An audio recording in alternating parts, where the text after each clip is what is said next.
Oke, kenalkan nama saya Yohan Amung Caraka dengan NIM 071. Kita akan membahas tentang populasi dan sampling dalam penelitian komunikasi. Jadi di slide pertama kita akan membahas kenapa kita atau terutama saya yaitu Raka, kalian bisa panggil aku Raka, yaitu memilih kenapa populasi dan sampling itu penting. Jadi pentingnya itu menjadi pondasi penelitian. Jadi itu adalah memastikan validitas dan keandalan hasil studi, yaitu kayak realisasi atau realitanya itu yang seperti itu, dan lebih kayak mengkonkretkan hasil dari penelitian kita. Jadi terus efisiensi yaitu menghemat waktu, biaya, tenaga dibandingkan meneliti seluruh populasi. Jadi kayak sampling itu juga penting di dalam itu. Jadi generalisasi itu juga penting. Jadi memungkinkan kita untuk menarik kesimpulan tentang kelompok yang lebih besar. Jadi gitu. Jadi penting banget untuk mengerti populasi dan sampling. Terus untuk poin pertama yaitu yang akan kita bahas yaitu apa itu populasi. Jadi populasi itu dalam konteks penelitian adalah keseluruhan kelompok subjek, objek, atau elemen yang memiliki karakteristik tertentu yang menjadi fokus dan tujuan penelitian. Populasi merupakan alam semesta, ibaratnya kayak gitu. Dan himpunan semua unit yang ingin diketahui atau digeneralisasikan hasilnya oleh peneliti. Jadi ada beberapa poin yang penting untuk kalian catat yaitu dari populasi bukan hanya manusia. Jadi meskipun seringkali identik dengan sekelompok orang, populasi bisa juga berupa benda, peristiwa, dokumen, atau fenomena lain yang relevan dengan topik penelitian. Jadi bukan cuma manusia. Terus memiliki karakteristik spesifik. Jadi populasi itu bisa diidentifikasikan berdasarkan kriteria atau kriteria tertentu yang relevan dengan pertanyaan penelitian. Misalnya kayak mahasiswa ilmu komunikasi, pengguna aktif media sosial, atau artikel berita tentang perubahan iklim, dan lain-lain. Terus ada poin lagi terkait generalisasi. Jadi tujuan utama mengidentifikasi populasi adalah untuk menetapkan sekelompok mana yang hasil penelitiannya ingin digeneralisasi. Jadi jika Anda meneliti sampel, maka kesimpulan dari sampel tersebut diharapkan berlaku untuk populasi yang lebih luas. Jadi generalisasi itu untuk menyimpulkan dari suatu yang luas, suatu yang besar disatukan jadi general kayak gitu. Dan ukuran yang bervariasi. Jadi populasi itu bisa sangat besar, bisa sangat kecil, tapi itulah pentingnya generalisasi. Jadi misal nih, ada contoh. Contohnya itu jika penelitian tentang efektivitas iklan, populasi bisa jadi seluruh konsumen produk X di kota Surabaya yang berusia 18 sampai 35 tahun. Nah, itu kayak rentang dari umur 18 sampai 35 itu kita kelompokkan, digeneralisasikan jadi satu. Jika penelitian tentang pola komunikasi di media sosial, populasi bisa jadi seluruh akun Twitter aktif yang membicarakan isu politik di Indonesia selama periode Januari sampai Maret 2025. Nah, dari kasus ini yaitu akun Twitter yang berada di Januari sampai Maret itu Yang bahas politik itu kita data di situ, kita sampling di situ. Nah, itu kita dapat data-data dari situ yang kita generalisasikan di situ. Jadi kita satukan, oh ternyata rata-rata itu mereka membahas tentang ini, gitu. Dan untuk penekanan di generalisasi yaitu jika penelitian tentang penerima program televisi. Contohnya seperti ini. Populasi bisa jadi seluruh keluarga di Jakarta yang memiliki akses televisi dan menonton program A. Jadi kita menggeneralisasi yaitu di kota Jakarta yang keluarganya mempunyai televisi, itu kita generalisasikan di situ, kita saring jadi satu. Di telah tentang populasi yaitu mengidentifikasi populasi dengan jelas dan tepat adalah langkah pertama yang krusial dalam merancang sebuah penelitian yang baik karena akan mempengaruhi bagaimana sampel diambil dan bagaimana hasil penelitian diinterpretasikan. Seperti itu. Mungkin lanjut tentang apa itu sampling. Nah, kalau sampling itu tentang seperti data-datanya. Jadi data-datanya itu kita saring,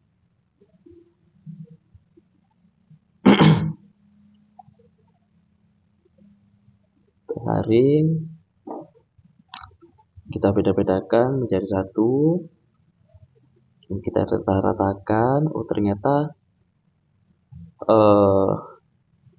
sampling itu nggak jauh beda sama yang nggak jauh atau apa namanya itu nggak, maksudnya berhubungan sama sampling. Nah, sampling itu adalah untuk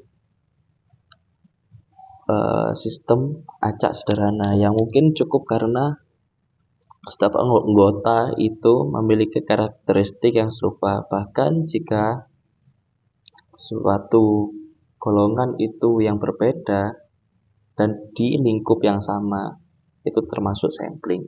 Seperti itu. Jadi ukuran sampling itu juga berbeda-beda. Ada yang sampling yang kecil, ada yang besar. Itu juga membutuhkan perhitungan yang berbeda juga. Jadi mungkin kita lanjut ke slide yang kedua, yaitu seperti itu, populasi alam semesta. Nah, kita balik ke populasi dulu. Jadi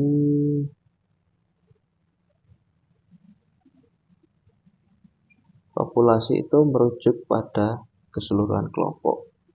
Jadi keseluruhan kelompok, subjek, objek, atau elemen yang menjadi fokus studi Anda dan memiliki karakteristik tertentu. Jadi seperti contohnya yang saya sebut tadi, yaitu seluruh mahasiswa komunikasi Universitas X, atau semua pengguna aktif TikTok atau Twitter, terus seluruh tayangan berita utama yang mengandung politik, itu seperti itu populasi. Jadi populasi itu ada terbagi jadi dua, yaitu finite dan infinite.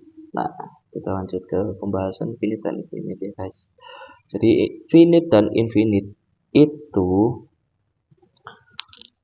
terletak pada apakah jumlah anggota populasi tersebut dapat dihitung secara pasti atau tidak. Jadi memahami perbedaan ini penting karena mempengaruhi bagaimana kita memilih metode sampling dan analisis data.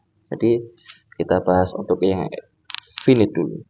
Jadi populasi finite adalah populasi yang jumlah anggotanya terbatas dan dapat dihitung atau ditentukan secara pasti. Kita bisa menghitung atau setidaknya memiliki daftar lengkap dari setiap elemen yang membentuk populasi tersebut. Seperti contohnya seluruh mahasiswa aktif di Universitas Airlangga pada semester genap 2024 sampai 2025 itu jumlahnya terbatas dan terdaftar. Nah, dari contoh tersebut kan kita bisa lihat tuh kayak data-data yang daftar itu berapa, yang belum daftar pun berapa, yang cuma daftar aja itu pasti ke data di situ. Jadi terus ada contoh yang selanjutnya yaitu seluruh pelanggan provider telekomunikasi X di Kota Surabaya jumlahnya tercatat dalam basis data provider. Nah, contohnya itu kayak Finit itu semua yang bisa terhitung. Contohnya kayak seperti itu. Terus lanjut ke Infinite. Jadi populasi Infinite adalah populasi yang jumlah anggotanya sangat besar, tidak terbatas atau tidak dapat dihitung secara pasti. Dalam praktiknya ini seringkali merujuk pada populasi hipotesis atau populasi yang sangat besar sehingga dianggap tidak terbatas untuk tujuan sampling. Jadi contohnya seperti seluruh pemirsa siaran langsung pertandingan sepak bola di dunia pada suatu waktu, angka ini terus berubah dan sangat sulit dihitung. Jadi kayak pemirsa siaran langsung seperti live sepak bola atau biasanya kita live kalau lihat Winda Basudara itu kan kadang naik turun kayak gitu. Jadi itu nggak bisa diakuratkan sebagai data. Jadi contoh selanjutnya itu yang lebih konkret yaitu jumlah tweet yang mungkin diunggah di Twitter tentang suatu topik dalam suatu hari meskipun ada data historisnya. Potensi tweet baru yang tak terbatas membuat sulit dihitung secara pasti. Jadi kan pengguna Twitter itu saking banyaknya itu sampai nggak bisa terhitung gitu loh. Entah itu akun yang aktif atau enggak itu pasti sangat sulit untuk didata. Jadinya itu adalah populasi infinite termasuk seperti itu. Jadi mengapa kita perlu membedakan antara infinite dan finite itu terutama dalam penghitungan ukuran sampel ya, estimasi gelat atau errornya itu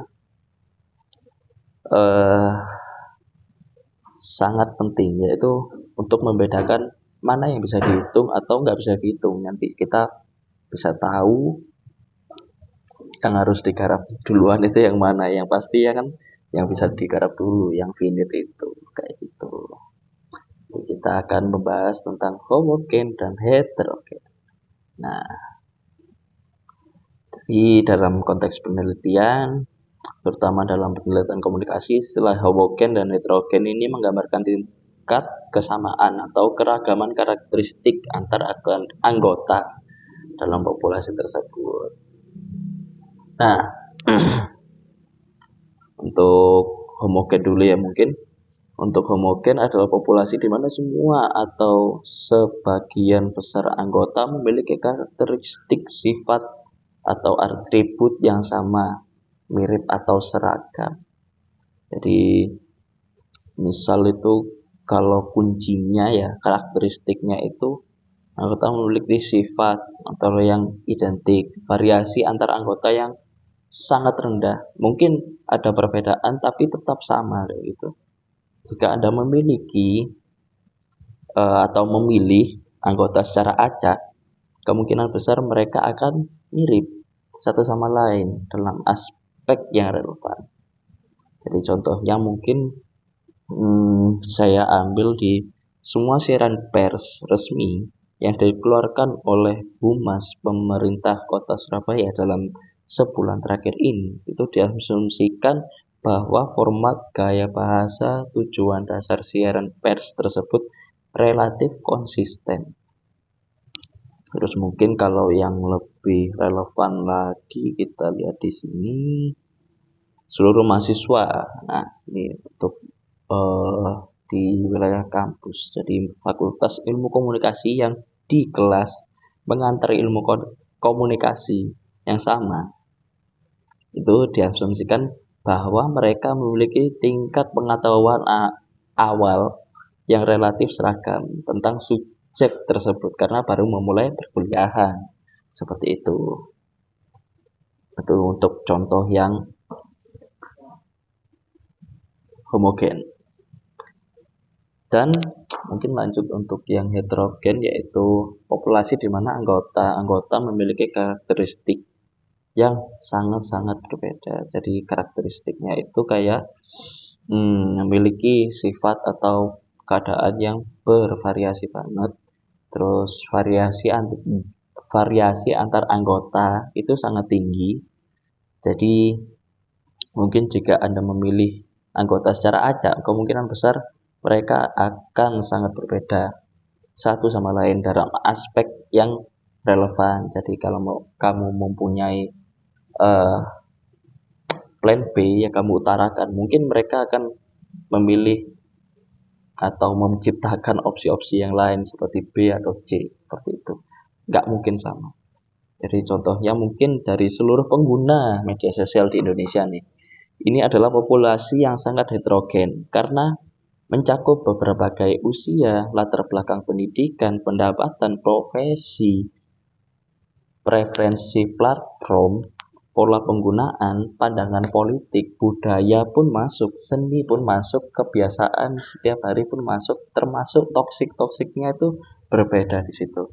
Jadi untuk media sosial kan, namanya media sosial itu sangat luas, sangat freedom di situ, jadi sangat sulit untuk menjadikan itu homogen, makanya dijadikan heterogen seperti itu.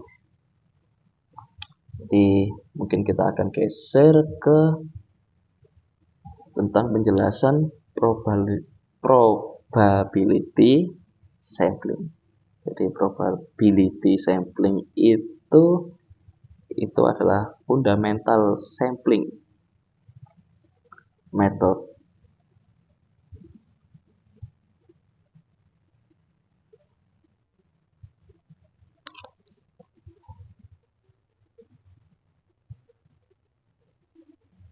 yang mendasar dalam penelitian di mana setiap anggota populasi sasaran memiliki peluang yang diketahui dan bukan nol untuk dipilih menjadi sampel. Jadi metode ini bergantung pada pemilihan acak, seperti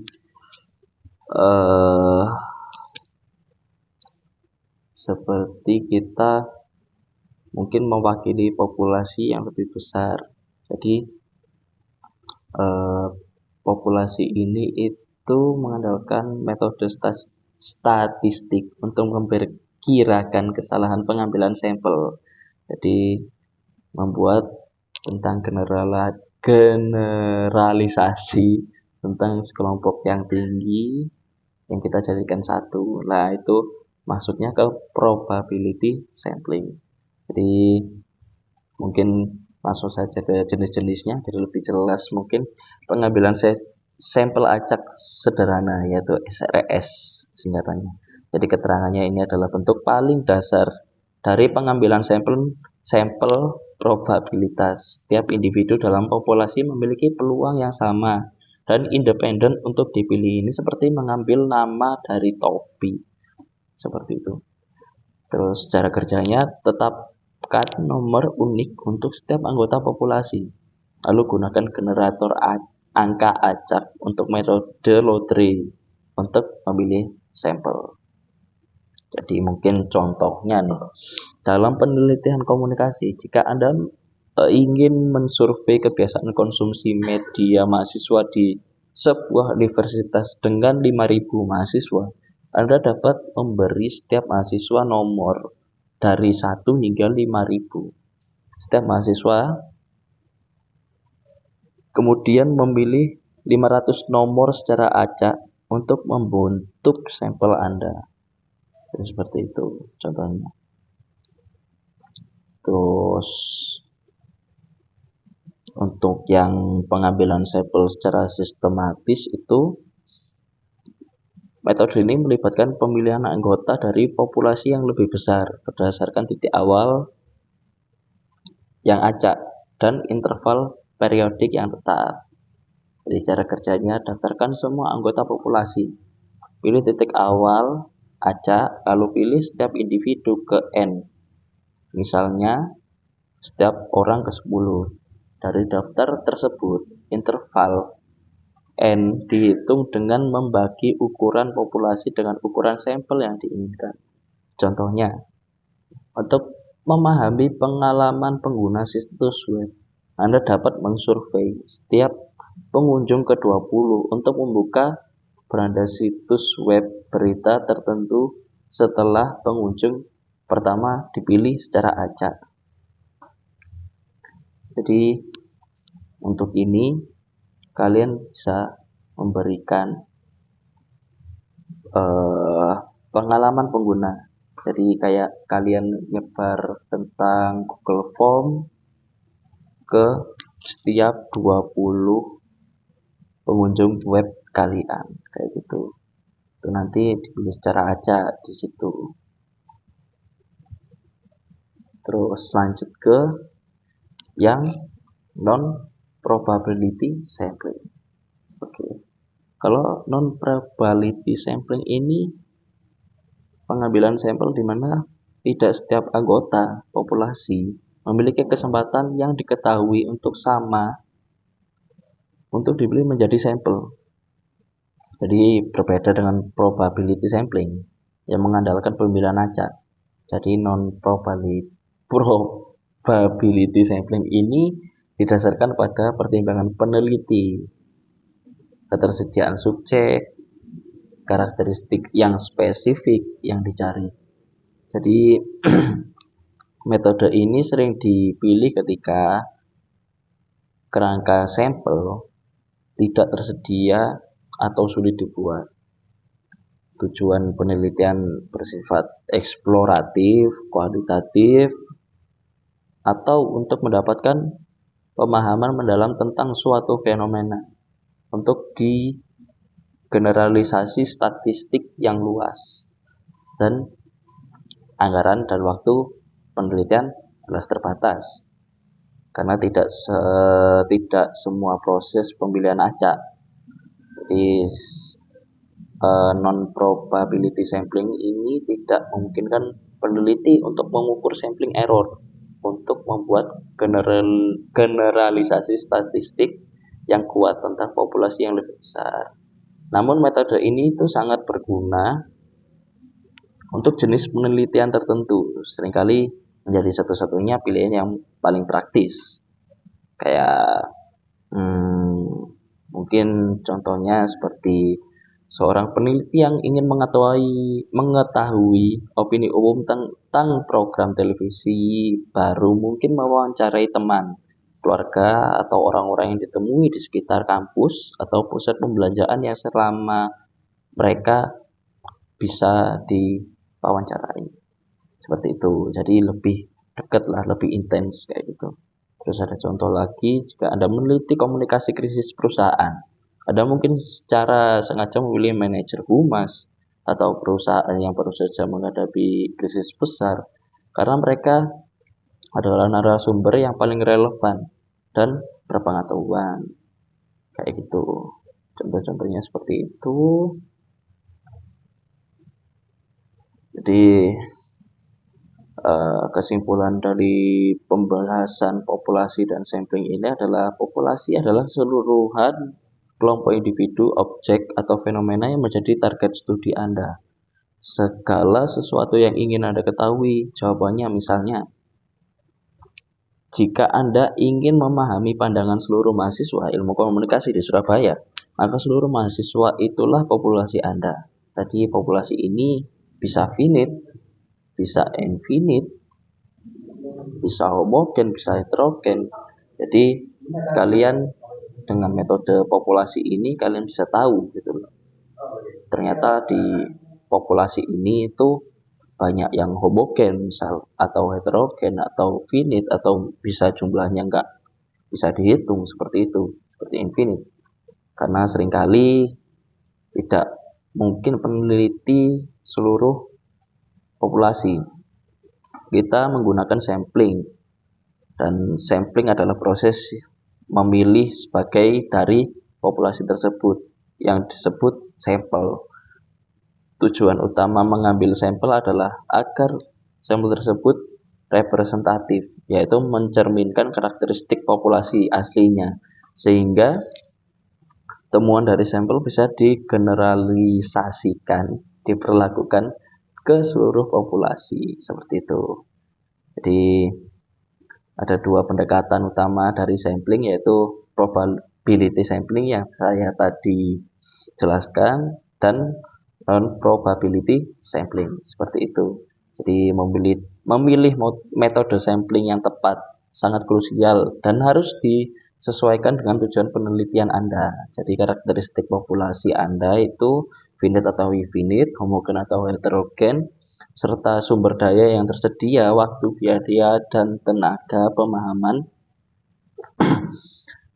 yang kuat tentang populasi dan sampling adalah kunci untuk menghasilkan penelitian komunikasi yang valid, kredibel, dan relevan. Jadi seperti itu. Terima kasih.